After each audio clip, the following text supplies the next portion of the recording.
Hello everyone. आज हम लोग देखेंगे यूपीपीसीएस प्रीलिम्स 2025 मॉक टेस्ट का सेट नंबर 8। इसमें हम लोग बेस्ट 10 एमसीक्यू कवर करते हैं। तो आते हैं पहले क्वेश्चन पे। निम्नलिखित साहित्यिक कृतियों का उनके लेखकों से मिलान करें। एक तरफ आपका दिया हुआ है साहित्यिक कृति, दूसरी तरफ उनके लेखक। तो जो दिव्य चक्षु है इसे किसने लिखा है? इसे लिखा है रमनलाल वसंतलाल देसाई। तो एक का आपका क्या हो जाएगा? एक का आपका हो जाएगा तीसरा। 4 अध्याय इसे लिखा है रविंद्रनाथ टैगोर जी ने। तो बी का आपका हो जाएगा चौथा। सी क्या है?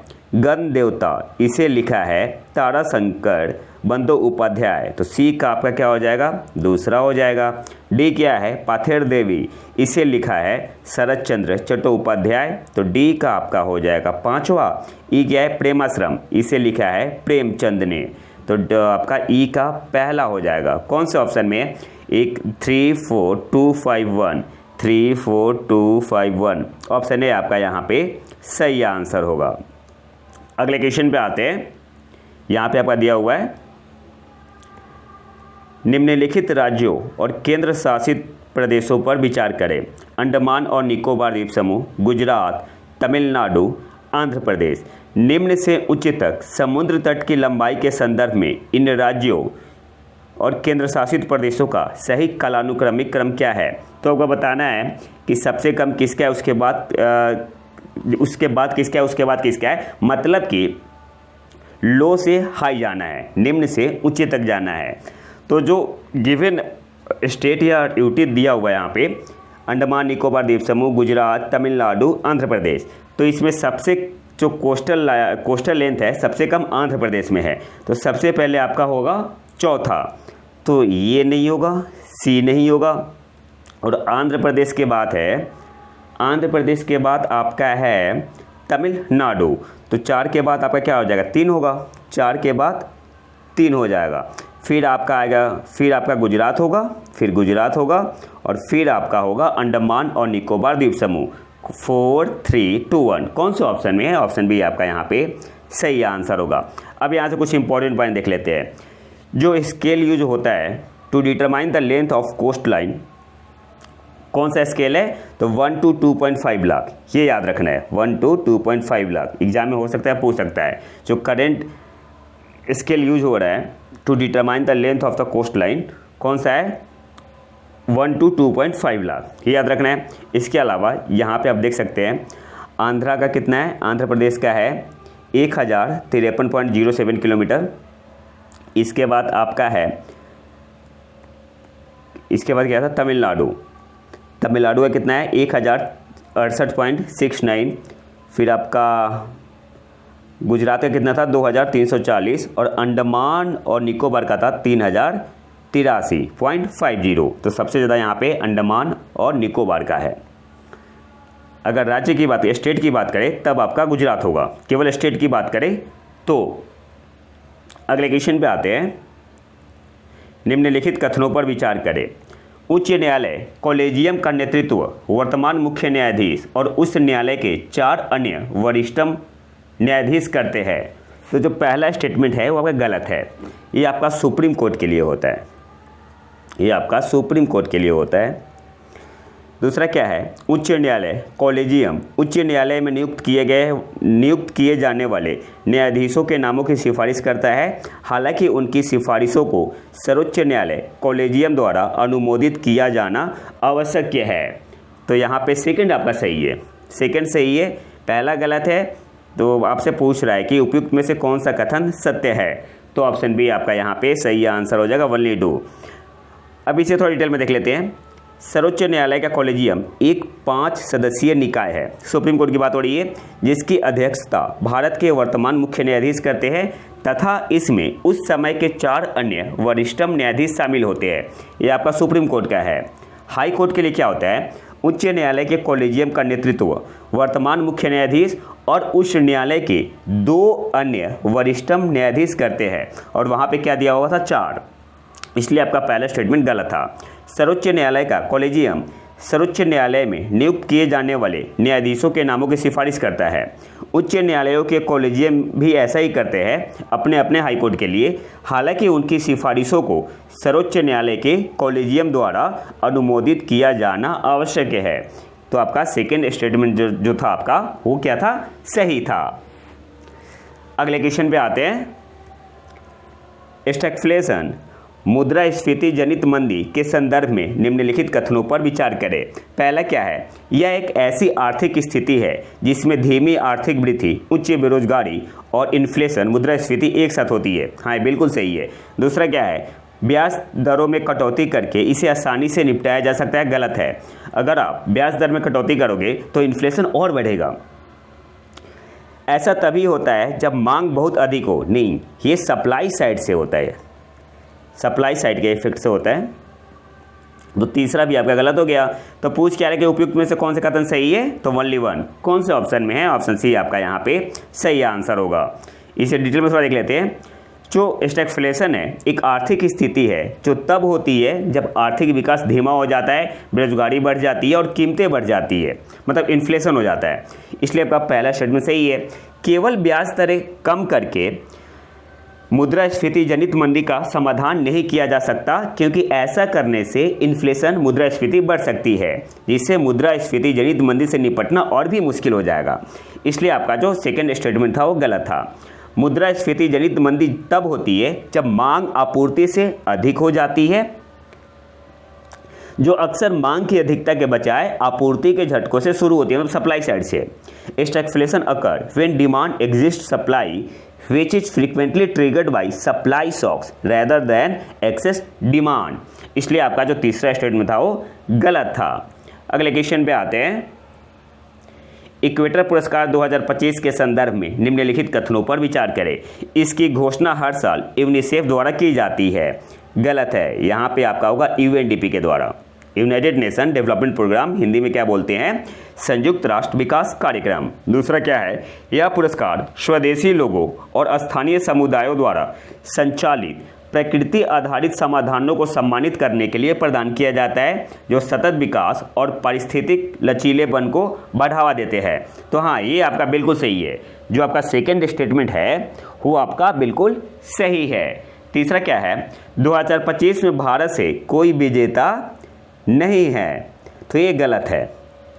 पूछ क्या रहा है कि ऊपर दिए गए कौन से कथन सही है, तो केवल दूसरा आपका सही है, ऑप्शन डी आपका यहाँ पे सही आंसर होगा, 182।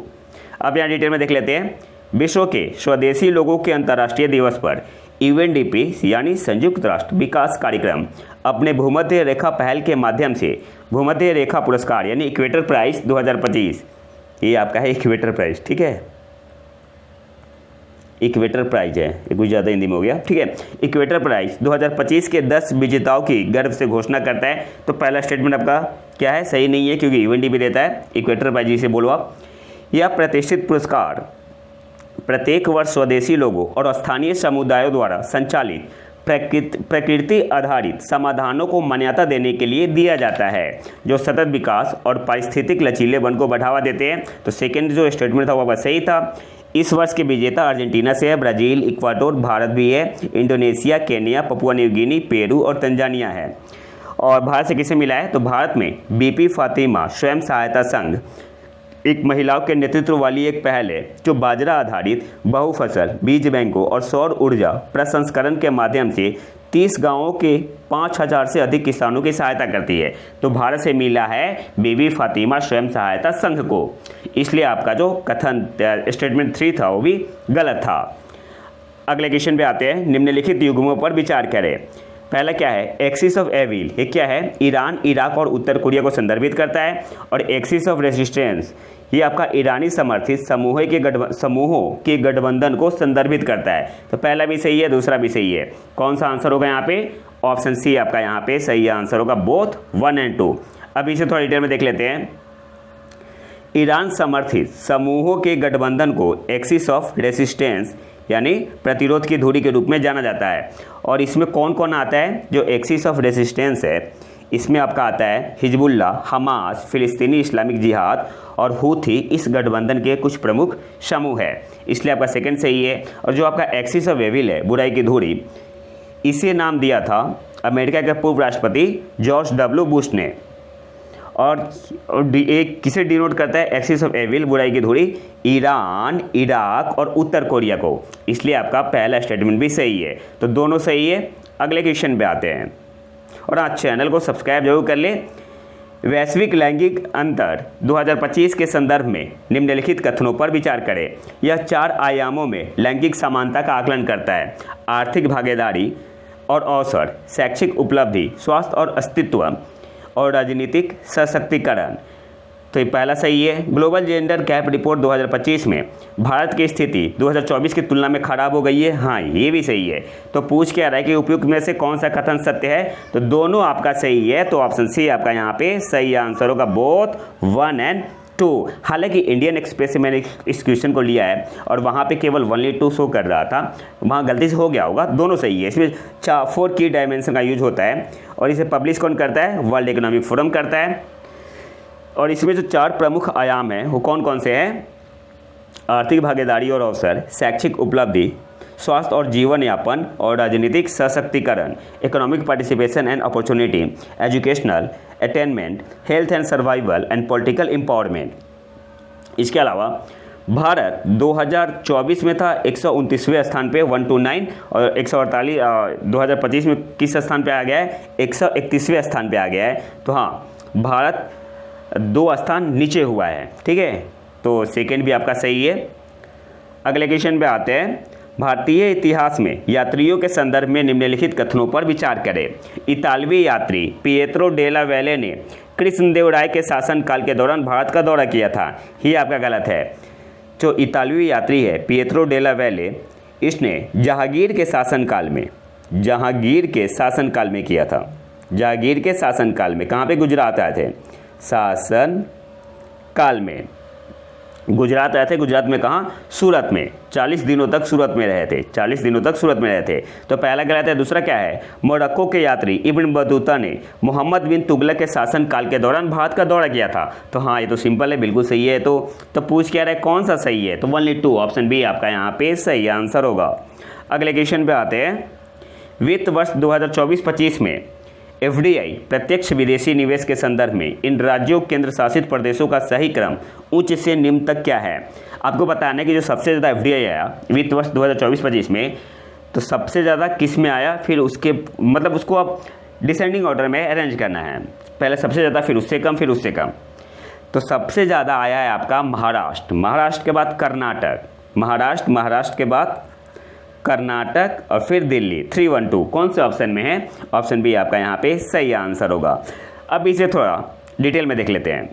RBI द्वारा जारी आंकड़ों के अनुसार जुलाई 2025 में देश में प्रत्यक्ष विदेशी निवेश 4 वर्षों में अपने उच्चतम स्तर पर पहुंच गया। जुलाई में 11.11 अरब डॉलर का सकल FDI प्रवाह मई 2021 के बाद से सबसे अधिक था। बट मई 2021 में कितना था? 12.32 अरब डॉलर। और इस बार जो जुलाई 2025 में आया कितना आया है? 11.11 अरब डॉलर। अगर हम लोग मैन्युफैक्चरिंग सेक्टर की बात करें, विनिर्माण क्षेत्र, तो भारत विनिर्माण क्षेत्र में प्रत्यक्ष विदेशी निवेश का केंद्र भी बन रहा है, जो वित्त वर्ष 2024-25 में 18% बढ़कर 19.04 बिलियन अमेरिकी डॉलर तक पहुंच गया। जबकि यह वित्त वर्ष 2023-24 में कितना था? 16.12 बिलियन अमेरिकी डॉलर था। सबसे ज़्यादा महाराष्ट्र में FDI आया हुआ है 39%, फिर आपका कर्नाटका 13% और दिल्ली 12%। और किस देश से आए? तो सबसे ज़्यादा सिंगापुर 30% हिस्सेदारी के साथ सबसे आगे रहा, फिर मॉरिशस 17%, फिर अमेरिका 11%। और आखिरी क्वेश्चन पे आते हैं। डिलिमिटेशन परिसीमन के संदर्भ में निम्नलिखित कथनों पर विचार करें। परिसीमन भारत के संविधान के अनुच्छेद 81 और 82 के तहत अनिवार्य है। बिल्कुल सही है। आपातकाल के दौरान पारित संविधान के 42वें संशोधन ने 2001 की जनगणना तक संसदीय और राज्य विधानसभा सीटों की कुल संख्या को स्थिर कर दिया था। बिल्कुल सही है। सेकंड भी सही है आपका। तीसरा जो है डिलिमिटेशन कमीशन परिसीमन आयोग का नेतृत्व उच्चतम न्यायालय के सेवानिवृत्त न्यायाधीश करेंगे तथा इसमें मुख्य चुनाव आयुक्त और राज्य चुनाव आयुक्त सदस्य होंगे। तो तीसरा भी सही है। तो पूछ कह रहा है कि उपयुक्त में से कौन से कथन सही है, तो पहला, दूसरा और तीसरा तीनों सही है। ऑप्शन डी आपका यहाँ पे सही आंसर होगा। अब यहाँ से कुछ इंपॉर्टेंट पॉइंट देख लेते हैं। संविधान के अनुच्छेद 81 और 82 के तहत परिसीमन अनिवार्य है और इसे हर जनगणना के बाद किया जाना आवश्यक है। 1951, 1961 और 1971 की जनगणनाओं के अनुसार ऐसा अभी तक 3 बार हुआ है। आपातकाल के दौरान संविधान में 42वां संशोधन पारित किया गया, जिसने 2001 की जनगणना तक संसदीय और राज्य विधानसभा सीटों की कुल संख्या को स्थिर कर दिया। इसलिए आपका जो सेकंड स्टेटमेंट था वो भी सही था। परिसीमन अधिनियम 2002 के अनुसार परिसीमन आयोग का नेतृत्व सर्वोच्च न्यायालय के एक सेवानिवृत्त न्यायाधीश करेंगे और इसमें एक मुख्य चुनाव आयुक्त और एक राज्य चुनाव आयुक्त सदस्य के रूप में शामिल होंगे। विभिन्न राज्यों के सांसद और विधायक आयोग में कार्यरत है, लेकिन उनमें से किसी को भी मतदान का अधिकार नहीं है। इस पॉइंट को याद रखना है। तो तीसरा भी स्टेटमेंट आपका सही था। तो ये तो हमारा आज का लेक्चर। अगर आपको इसका PDF चाहिए तो आप हमारे टेलीग्राम चैनल प्रतीक IQ करंट अफेयर को ज्वाइन कर सकते हैं। और अगर वीडियो पसंद आए तो लाइक करें और चैनल को सब्सक्राइब जरूर कर ले। मिलते हैं नए वीडियो में नए टॉपिक के साथ। तब तक के लिए नमस्कार, जय हिंद।